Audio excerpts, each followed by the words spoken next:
Bismillahirrahmanirrahim. Assalamualaikum warahmatullahi wabarakatuh. Apa kabar anak-anak semuanya? Semoga anak-anak sekalian selalu diberikan kesehatan lahir dan batin.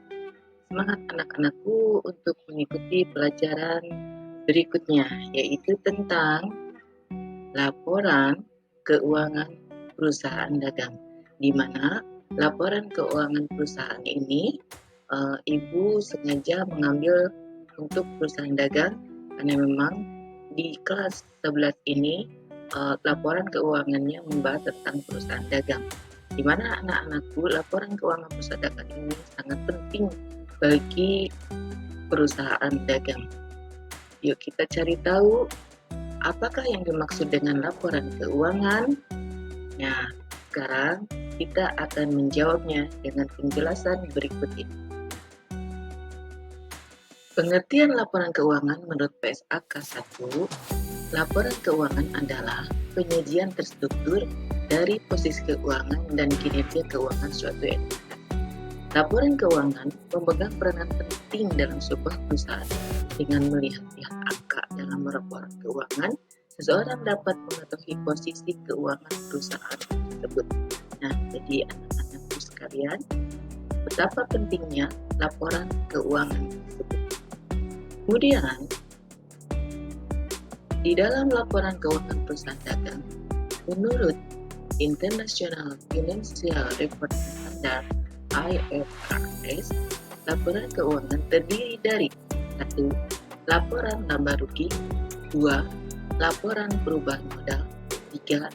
Neraca, 4. Laporan arus kas. Oke, sekarang Ibu akan bahas satu persatu tentang laporan keuangan perusahaan dagang. Yang pertama adalah yang ke-1, laporan laba rugi. Laporan laba rugi atau menurut bahasa Inggris income statement atau profit and loss statement adalah bagian dari laporan keuangan suatu perusahaan yang dihasilkan pada suatu periode akuntansi yang menjabarkan unsur-unsur pendapatan dan beban perusahaan sehingga menghasilkan suatu laba atau rugi bersih. Di dalam laporan laba rugi ada beberapa komponen atau rumus untuk mencari, di antaranya 1. Penjualan bersih. Penjualan bersih didapat dari penjualan dikurangi retur penjualan dikurangi potongan penjualan. Yang kedua, barang siap untuk dijual. Itu didapat dari persediaan barang dagang awal plus pembelian bersih. Yang ketiga, pembelian bersih. Pembelian bersih sama dengan pembelian ditambah beban angkut pembelian dikurangi retur pembelian dikurangi potongan pembelian. Berikutnya, yang keempat adalah harga pokok penjualan atau dikenal dengan HPP, sama dengan barang siap untuk dijual dikurangi persediaan barang dagang akhir. Yang kelima, laba kotor. Laba kotor didapat dari penjualan bersih dikurangi HPP. Yang keenam, laba bersih sebelum pajak. Laba bersih sebelum pajak sama dengan laba kotor dikurangi beban-beban selain pajak. Dan yang terakhir, yang ketujuh adalah laba bersih setelah pajak sama dengan laba bersih sebelum pajak dikurangi beban pajak. Yang kedua, ini adalah contoh dari laporan laba rugi. Tampilannya bisa anak-anakku lihat, di mana di sini ada penjualan bersih, ada pembelian bersih, ada barang siap untuk dijual, ada laba kotor, kemudian juga ada lebih sebelum pajak dan laba bersih setelah pajak. Berikutnya adalah yang kedua, neraca.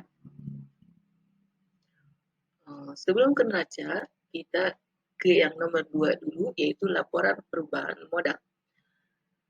Laporan perubahan modal atau laporan perubahan ekuitas adalah laporan yang berisi informasi mengenai perubahan modal Akibat penambahan dan pengurangan laba atau rugi dan transaksi keuangan pemilik modal.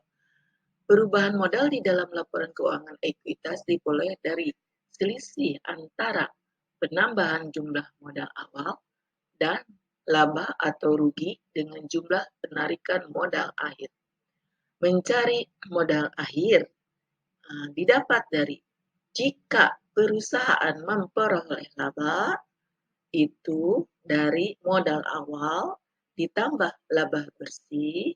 Laba bersih ini kita dapat dari laporan laba rugi dikurangi dengan price. Jika perusahaan memperoleh rugi, itu didapat dari modal awal dikurangi laba bersih dikurangi price, di mana laba bersih ini itu pendapatan dikurangi beban.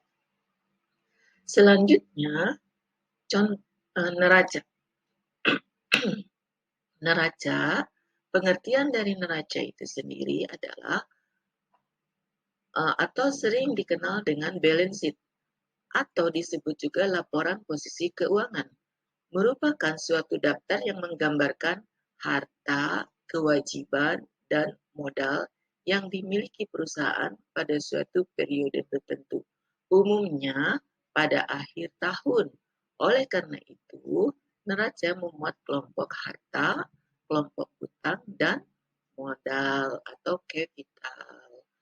Nah, di sini Ibu akan menampilkan contoh neraca, di mana neraca itu terdiri dari harta atau aktiva sama dengan pasifa.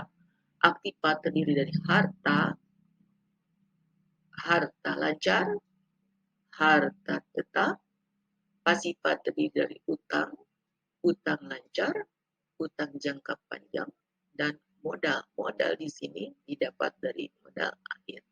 Nah, beginilah penampilan aktiva. Oke, anak-anakku, untuk sementara yang Ibu jelaskan hanya 3 dulu, yaitu laporan laba rugi, laporan perubahan modal, dan neraca. Selanjutnya, tentang arus kas, itu di pelajaran selanjutnya. Terima kasih anak-anakku. Di sini ada kalimat bijak. Keberhasilan bukanlah milik orang yang pintar. Keberhasilan adalah kepunyaan mereka yang senantiasa berusaha. By B.J. Habibie. Oke, terima kasih. Assalamualaikum warahmatullahi wabarakatuh.